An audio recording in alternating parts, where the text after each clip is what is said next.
A short time ago, the United States military began major combat operations in Iran. Our objective is to defend the American people by eliminating imminent threats from the Iranian regime, a vicious group of very hard, terrible people.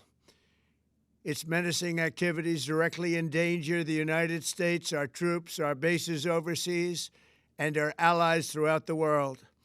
For 47 years, the Iranian regime has chanted death to America and waged an unending campaign of bloodshed and mass murder, targeting the United States, our troops, and the innocent people in many, many countries.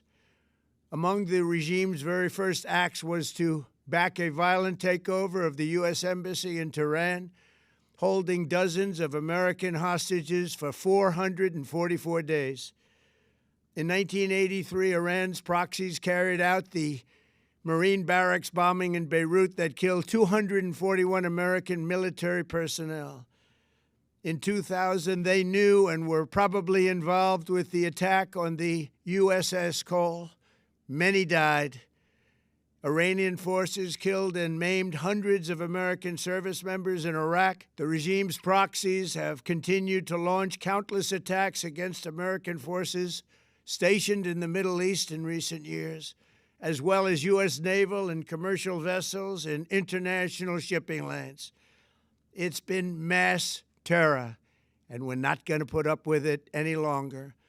From Lebanon to Yemen and Syria to Iraq, the regime has armed, trained, and funded terrorist militias that have soaked the earth with blood and guts.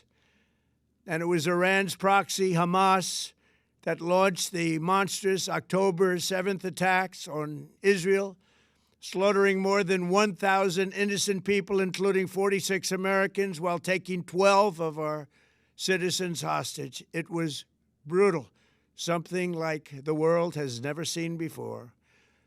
Iran is the world's #1 state sponsor of terror and just recently killed tens of thousands of its own citizens on the street as they protested. It has always been the policy of the United States, in particular, my administration, that this terrorist regime can never have a nuclear weapon. I'll say it again, they can never have a nuclear weapon. That is why in Operation Midnight Hammer last June, we obliterated the regime's nuclear program at Fordow, Natanz, and Isfahan. After that attack, we warned them never to resume their malicious pursuit of nuclear weapons, and we sought repeatedly to make a deal. We tried. They wanted to do it. They didn't want to do it. Again, they wanted to do it. They didn't want to do it. They didn't know what was happening. They just wanted to practice evil. But Iran refused, just as it has for decades and decades. They've rejected every opportunity to renounce their nuclear ambitions, and we can't take it anymore.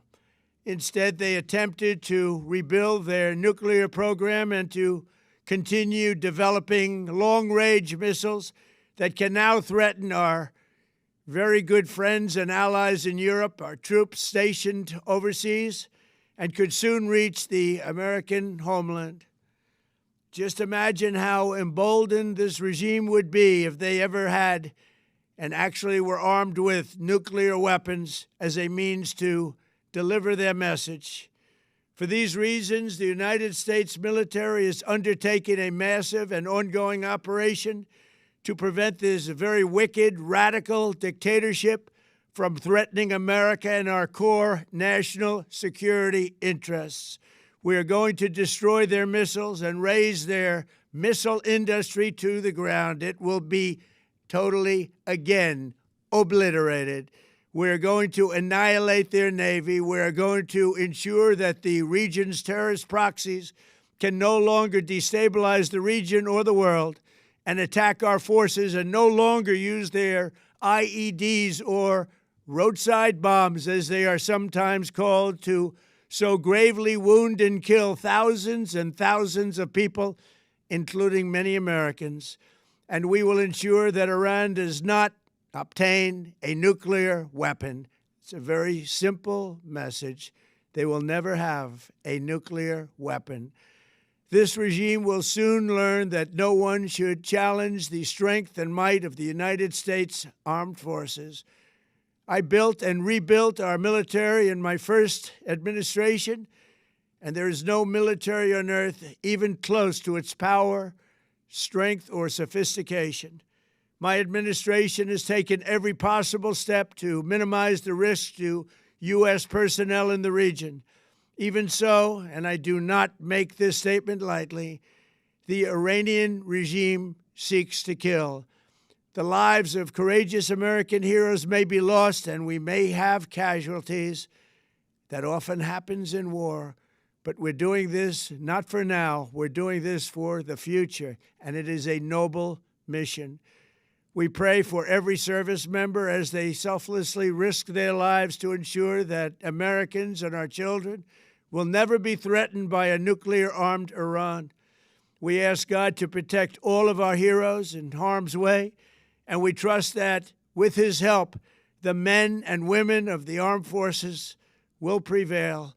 We have the greatest in the world, and they will prevail. To the members of the Islamic Revolutionary Guard, the armed forces, and all of the police, I say tonight that you must lay down your weapons and have complete immunity, or, in the alternative, face certain death. So, lay down your arms. You will be treated fairly with total immunity, or you will face certain death. Finally, to the great proud people of Iran, I say tonight that the hour of your freedom is at hand. Stay sheltered. Don't leave your home. It's very dangerous outside. Bombs will be dropping everywhere. When we are finished, take over your government. It will be yours to take. This will be probably your only chance for generations. For many years, you have asked for America's help, but you never got it. No president was willing to do what I am willing to do tonight. Now you have a president who is giving you what you want. So let's see how you respond. America is backing you with overwhelming strength and devastating force. Now is the time to seize control of your destiny and to unleash the prosperous and glorious future that is close within your reach. This is the moment for action. Do not let it pass. May God bless the brave men and women of America's armed forces. May God bless the United States of America. May God bless you all. Thank you.